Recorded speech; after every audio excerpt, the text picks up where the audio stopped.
नमस्कार दोस्तों, मैं राहुल शर्मा आप सभी का हार्दिक स्वागत करता हूं डिकोड डिप्लोमेसी विद राहुल पर। नॉर्मली हमने अमेरिकन और अमेरिका के बहुत सारे बैंक्स को यह कहते हुए सुना है कि Indian should learn from us in investment matter. भारतीयों को निवेश से संबंधित मामलों में हमसे सीखना चाहिए। भारतीय अपने जीवन की कमाई का एक बहुत बड़ा हिस्सा अपने भविष्य को सुधारने के लिए गोल्ड और सिल्वर में लगा देते हैं। भविष्य तो सुधार लेते हैं लेकिन वर्तमान संकट में हमेशा रहता है।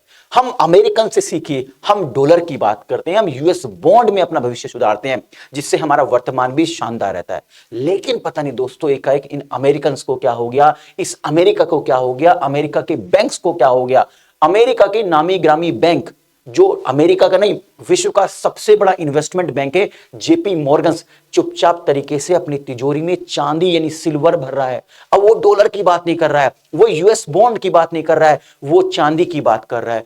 पिछले कुछ सप्ताह के अंदर, पिछले कुछ 6 वीक के अंदर उसने अपनी तिजोरी में 21 मिलियन ओंस चांदी जमा कर ली और टोटल चांदी का भंडार अब जेपी मॉर्गन्स के अंदर 750 मिलियन ओंस हो गया है। दोस्तों, शायद डॉलर पर कुछ संकट आने वाला है, इसलिए अब ये डॉलर से चांदी की ओर, गोल्ड की ओर भग रहे हैं। 2008 में भी हमने कुछ ऐसा ही देखा था दोस्तों, जब पूरी दुनिया के अंदर इकोनॉमिक क्राइसिस की शुरुआत हुई थी, जिसकी शुरुआत अमेरिका से हुई थी। तब भी ये बैंक्स, तब भी ये अमेरिका के लोग, तब भी ये अमेरिकन जो थे, अमेरिका के इंस्टीट्यूशंस किसकी ओर भागे थे? इन्हीं मेटल्स की ओर भागे थे, यानी डॉलर पर कुछ ना कुछ संकट आने वाला है। आज इस न्यूज में हम इसी को समझने की कोशिश करेंगे। दोस्तों देखिए, दुनिया की एक नामी ग्रामी मैगजीन है माइनिंग डिस्कवरी। इस माइनिंग डिस्कवरी के अंदर एक न्यूज पब्लिश हुई है। इस न्यूज में रिपोर्ट पब्लिश हुई है। इस रिपोर्ट में यह बताया गया है कि किस तरीके से जेपी मॉर्गन्स ने, जो दुनिया का एक नामी ग्रामी बैंक है, इसने कुछ सालों के अंदर ही लगातार अपने यहां जो सिल्वर का निवेश है उसको बढ़ाना शुरू कर दिया है। अब इसी रिपोर्ट को ओके करते हुए, वेरीफाई करते हुए gold anti trust action committee है, जिसने बताया है कि इस बैंक के पास इस समय 750 मिलियन ओंस के आसपास चांदी है और पिछले 6 सप्ताह के अंदर इसने 21 मिलियन ओंस और बढ़ाया है। अब मैंने ये न्यूज भारतीय न्यूज एजेंसी या भारतीय न्यूज़पेपर पे भी छानने की, जांचने की कोशिश करी, तो दोस्तों इकोनॉमिक्स टाइम्स फॉर 404 करके एक एरर आया, यानी कि न्यूज पब्लिश की गई थी, बाद में हटा ली गई। अब क्यों हटा ली गई इसका कारण तो नहीं समझ में आ रहा। कुछ लोग कह सकते हैं कि वेरीफाइड न्यूज है ही नहीं, लेकिन दोस्तों दुनिया का नामी ग्रामी क्रिप्टो करेंसी एक्सचेंज का जो प्लेटफॉर्म है, उसका जो मीडिया हाउस है बाइनेंस स्क्वायर, उसने भी इस न्यूज को पब्लिश किया, जिसमें बताया गया है कि जेपी मॉर्गन्स ने 750 मिलियन ओंस के आसपास चांदी इकट्ठी कर ली है और पिछले कुछ 6 सप्ताह के अंदर ही 6 वीक्स में इसने 21 मिलियन ओंस चांदी और इकट्ठा किए। मतलब ये चांदी की ओर भाग रहा है। मैंने कहा ना, दुनिया का सबसे बड़ा इन्वेस्टमेंट बैंक है, सबसे बड़ा ये निवेशक बैंक है, और ये निवेश अब डॉलर में नहीं कर रहा है, ये यूएस बॉन्ड में नहीं कर रहा है, ये निवेश कर रहा है चांदी के अंदर। आइए इस न्यूज को थोड़ा और डिटेल में समझाने की मैं आपको कोशिश करता हूं। दोस्तों देखिए, जैसे मैंने बताया कि ये रिपोर्ट पेश करी है माइनिंग डिस्कवरी करके एक मैगजीन है। ये एक मंथली मैगजीन है जो दुनिया के प्रीशियस, जो बहुत महत्वपूर्ण मेटल्स है, उसकी जानकारी देता है। हर महीने इसकी जो है मैगजीन पब्लिश होती है।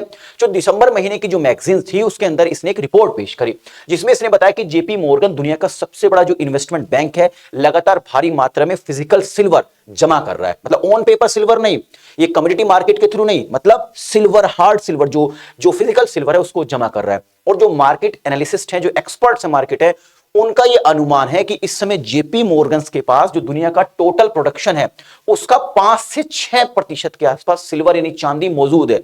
अब सवाल उठता है कि एकाएक इस जेपी मॉर्गन्स को, जो दुनिया का एक बहुत बड़ा बैंक है, उसको क्या हो गया कि वो डॉलर की बात नहीं कर रहा है, वो यूएस बॉन्ड्स की बात नहीं कर रहा है, ट्रेजरी मार्केट्स की बात नहीं कर रहा है, यूएस के सिक्योरिटीज के बारे में बात नहीं कर रहा, वो सिल्वर के पीछे क्यों भाग रहा है। तो आइए इसको समझने की कोशिश करते हैं। दोस्तों इसके पीछे का जो कारण है, वो पीछे कारण है कि अमेरिका इस समय 5 बड़ी परेशानियों में फंस चुका है।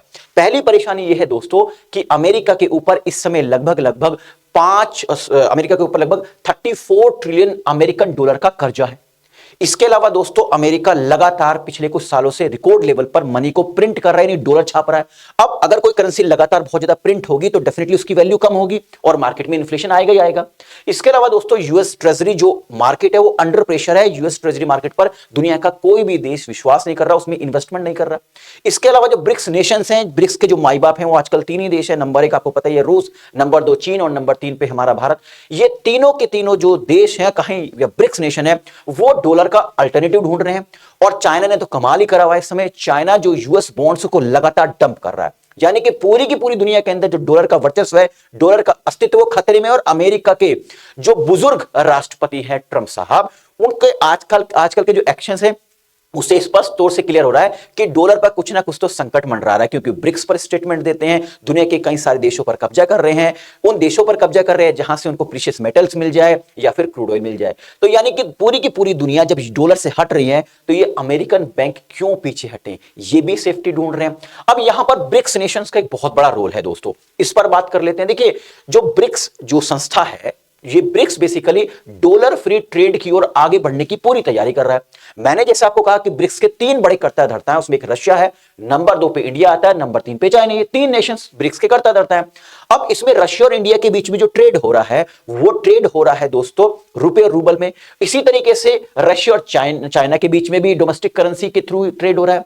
वहीं जो चीन है वो गोल्ड रिजर्व बढ़ा रहा है और डॉलर रिजर्व जो है लगातार दोस्तों क्या कर रहा है, घटा रहा है। यानी कि स्पष्ट तौर से ये तो क्लियर हो गया है कि डॉलर का वर्चस्व लगातार, जो डॉलर का अस्तित्व है, उस पर संकट के बादल मंडरा रहे हैं। इसीलिए जो जेपी मॉर्गन्स हैं, ये अमेरिका के अन्य बैंक्स हैं, वो फिजिकल मेटल्स जैसे गोल्ड हुआ, सिल्वर हुआ, उसको क्या कर रहे हैं, उसको तुरंत ही होल्ड करने की कोशिश कर रहे हैं। आप सभी देख भी रहे होंगे, आपने देखा भी होगा कि कुछ ही दिनों के अंदर 1.5 लाख से चांदी का रेट 2.5 लाख के आसपास तक पहुंच गया, 2 लाख को क्रॉस कर चुका है। इसका मतलब ये जो लगातार जो चांदी के अंदर इन्वेस्टमेंट हो रहा है, इसी की वजह से लगातार जो चांदी का प्राइस बढ़ रहा है और डॉलर आने वाले समय में हमें दिखेगा कि गिरता हुआ। अब कुछ लोग कहेंगे कि सर डॉलर और रुपये में तो काफी उठापटक है, रुपया लगातार वीक हो रहा है, तो रुपये और रुपया क्यों कमजोर हो रहा है, डॉलर क्यों स्ट्रांग हो रहा है, ये एक अलग माजरा है, अलग मुद्दा है। इस पर मैं आपको किस दिन फिर एक वीडियो बनाऊंगा। अगर आपको पता है तो आप भी कमेंट बॉक्स में मुझे बता सकते हैं कि क्यों लगातार रुपया डॉलर के मुकाबले में कमजोर होता जा रहा है। लेकिन अगर मैं इंटरनेशनल मार्केट्स की बात करूं तो वास्तव में डॉलर पर संकट है, इसीलिए ये सारे के सारे बैंक्स जो प्रीशियस मेटल्स हैं, जो फिजिकल मेटल्स हैं, उसमें इन्वेस्टमेंट कर रहे हैं। तो आई थिंक ये वीडियो आपको पसंद आई होगी और जो मैं इंफॉर्मेशन आप तक पहुंचाना चाहता था वो पहुंच गई होगी। जाने से पहले आपसे एक रिक्वेस्ट है, अगर आपको मेरी वीडियो पसंद आई है तो लाइक और शेयर करना ना भूलें, ताकि मुझे एक मोटिवेशन मिल सके इस तरीके कंटेंट बनाने की। हमने एक शुरुआत की है डिकोड डिप्लोमेसी विद राहुल की, जिसमें हम ना किसी पक्ष के साथ होते हैं ना ही विपक्ष के साथ होते हैं। हम आपको यह बताते हैं कि दुनिया का नजरिया भारत के रिस्पेक्ट में किस तरीके का है। अगर आप सच के साथ जुड़ा रहना चाहते हैं, वास्तविक खबरों के साथ जुड़ा रहना चाहते हैं, तो आप इस चैनल को सब्सक्राइब कर सकते हैं और हाँ, बेल आइकन को प्रेस करना ना भूलें, ताकि जो भी मेरी लेटेस्ट वीडियो आए उसका नोटिफिकेशन दोस्तों आप तक पहुंच जाए। आप सभी का बहुत बहुत शुक्रिया। नमस्कार, जय हिंद।